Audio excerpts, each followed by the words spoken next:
Hi, and welcome to God's Village, where you come as you are and change as you go.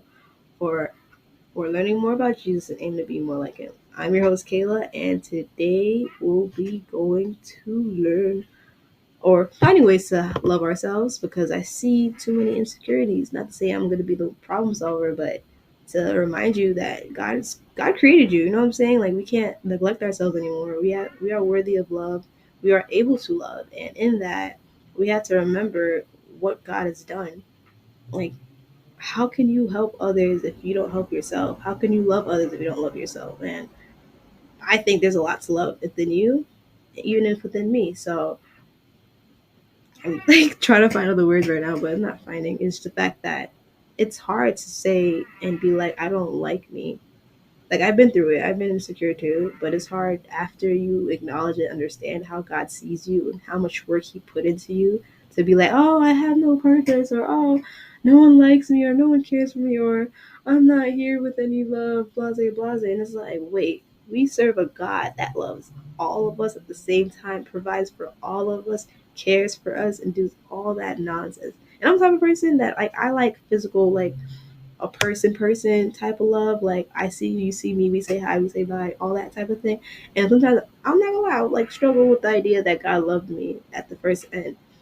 But it was like slowly I see not only did He provide, but He saves, He takes care, He makes sure that I'm good. He does checkups too. And I'm like, God, you do that? You know what I'm saying? And it's just as you slowly get closer to God, you slowly see different ways He shows His love to you. And that's beautiful because then you take that and you start to love yourself as well. Because it's like if God puts all this time and energy into you, why don't you do it for yourself? Sorry, I had to do that. Anyway, so I put some verses here so we could like use. And I was gonna say Christian affirmations, but these are just Bible verses. I'll try to do the affirmation thing. I don't really do it. So we have here Psalms 139:14. I am fearfully and wonderfully made by God.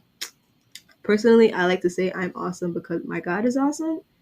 Not to say like I'm God, but it's like, oh, because I am made in the image of God, that has to be some type of awesomeness, because my God is sovereign. I'm not gonna say I'm sovereign, but I'll be like, I got some type of power in me.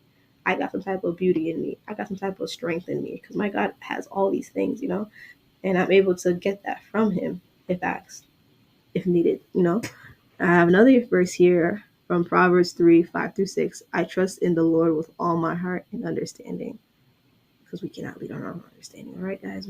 We can't fathom most of the stuff that goes on in this world. Like for some people, I remember one of my friends said how like the fact that we don't even know what goes on in the whole bottom of the earth bothers him, and I'm like, why should it bother you? That's none of your concern. You're not swimming there every day. You know what I'm saying? Some things we don't need to understand and know, but what we do need to understand and know is that God loves us and cares for us, and He has a big heart.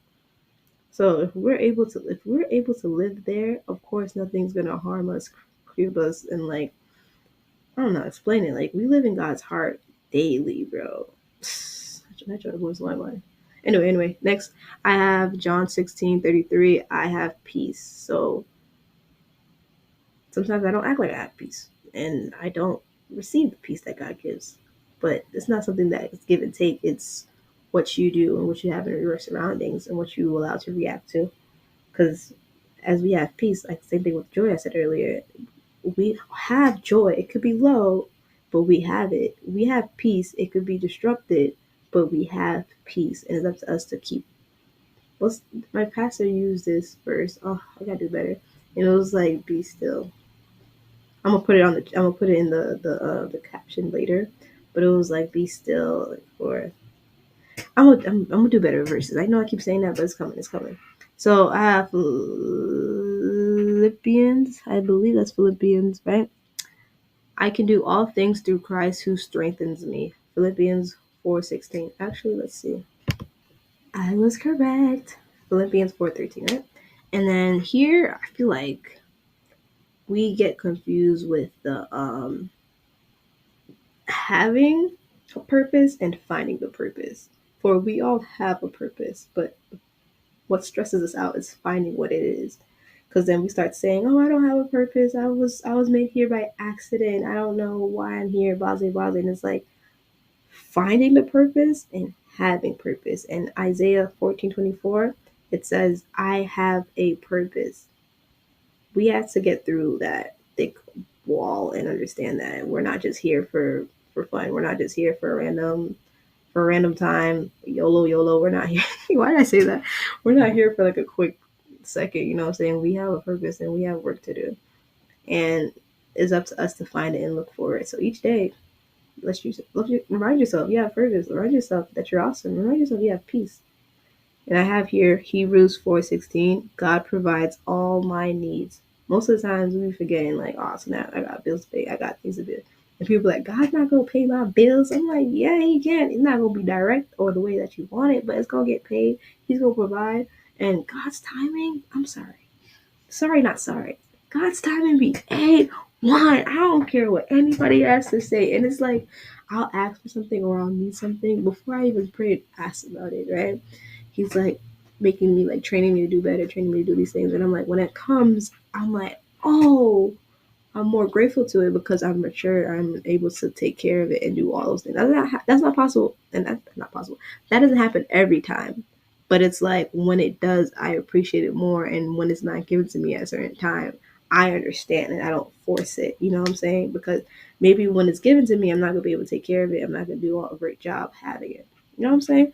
That's my spill, and I put a personal one for me. This is what I am allowed to be loved because everybody feels like, especially growing up in their own way, in their own childhood, like, oh man, do I deserve this? Do I deserve that? And it's like, God made you not for you to be neglected, but to be loved, to love, and to be cherished. You know what I'm saying? I'm not gonna say the world's gonna bow down to you and just do whatever you ask them to, but it's like you are allowed to be loved.